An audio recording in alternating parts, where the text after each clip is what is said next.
여러분, 성경은요, 계시라고 그렇게 우리가 이야기를 합니다. 즉 하나님의 특별 계시라고 이야기를 합니다. 하나님의 뜻을 인간의 언어인 글과 또 글로 기록한 책이 바로 성경이죠. 그래서 사람은 이 성경을 통해서 우리가 하나님의 뜻과 섭리를 알 수 있는 것입니다. 물론 이 성경은 사람을 통해서 기록된 말씀입니다. 하지만 성경에는 이 말씀이 살아서 운동력 있다라고 말씀하고 있습니다. 그러면 왜 우리가 사람들에 의해서 기록되어진 성경을 하나님의 말씀이라고 그렇게 이야기를 할까요?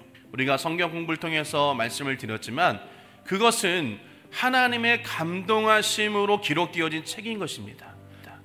그래서 16절 말씀 보면 모든 성경은 하나님의 감동으로 된 것으로 교훈과 책망과 바르게 함과 의로 교육하기에 유익하니라고 이야기합니다.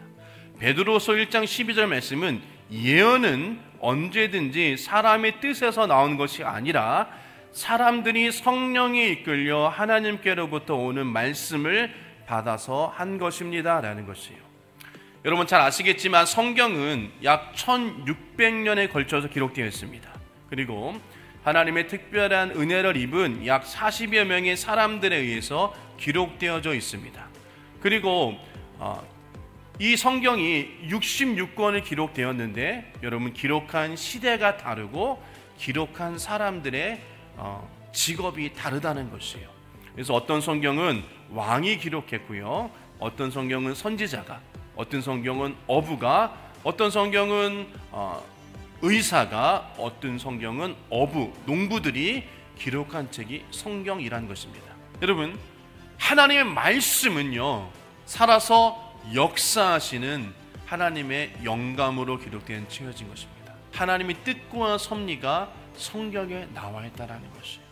그래서 이 성경은 하나님의 은혜를 경험할 수 있고요, 하나님의 숨결을 우리가 얻을 수 있습니다. 그리고 우리가 무엇보다도 죄인임을 깨닫고 회개함으로 구원을 얻게 되어지는 것이에요. 그래서 저와 여러분들이 시간이 지나면 지날수록 구원에 이르는 지혜를 더욱더 얻기를 주의 이름으로 축복합니다. 우리가 흔들리는 믿음을 여러분 잡으시려면 말씀을 붙잡으셔야 돼요.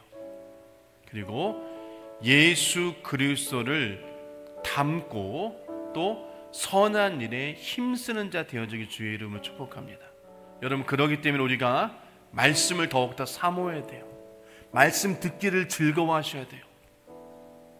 말씀 읽는 것을 즐겨 하셔야 되는 것입니다. 또 말씀을 쓰는 것, 묵상하는 것, 암송하는 것, 여러분 이것을 우리가 즐겨야 되는 것이에요.